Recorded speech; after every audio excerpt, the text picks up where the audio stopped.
అసలు ఆడవాళ్ళకి బంగారం ఎందుకంటారు? ఎందుకంటావేంటి? ఫంక్షన్స్‌కి, పెళ్ళిళ్ళకి వెళ్తే అందరూ వేసుకుంటారు కదా! మనం కూడా వేసుకోవాలి కదా! లేదంటే చిన్న చూపయిపోతాము. ఇంకా కాదంటే ప్రెస్టేజ్ ఇష్యూ వస్తుంది అని అనుకునే వాళ్ళు చాలామందున్నారు. అలా అనుకునే ఈ రోజుల్లో 1,00,000కి పైగా బంగారం ధరున్నా కూడా చాలామంది అప్పో సొప్పో చేసి, లేదంటే వాళ్ళు దాచుకున్న సేవింగ్స్‌లో నుండి డబ్బులు తీసి బంగారం చేపించుకొని వేసుకొని వెళ్ళే ఆడవాళ్ళు ఉన్నారు. లేదు బంగారం లేదు అంటే ఫంక్షన్స్‌కి కూడా అటెండ్ కాని ఆడవాళ్ళని కూడా మనం చాలామందిని చూస్తూనే ఉంటాము.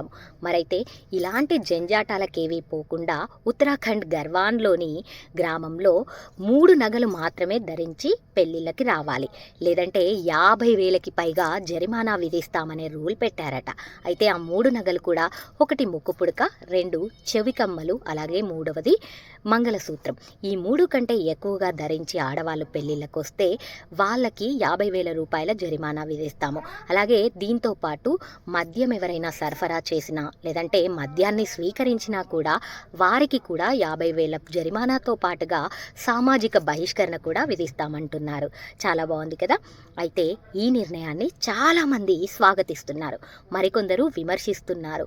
ఎందుకంటే మా ఇష్టం మా నగలు మా దగ్గరున్నాయి మేము వేసుకొని వస్తాము. మీకేంటి ప్రాబ్లం? మమ్మల్ని కంట్రోల్ చేయడానికి మీరెవరని అంటుంటే కొంతమందేమో ఈ నిర్ణయం చాలా బాగుంది మాకందరికీ నచ్చింది అంటూ స్వాగతిస్తున్నారు. మరి మీరేమంటారు?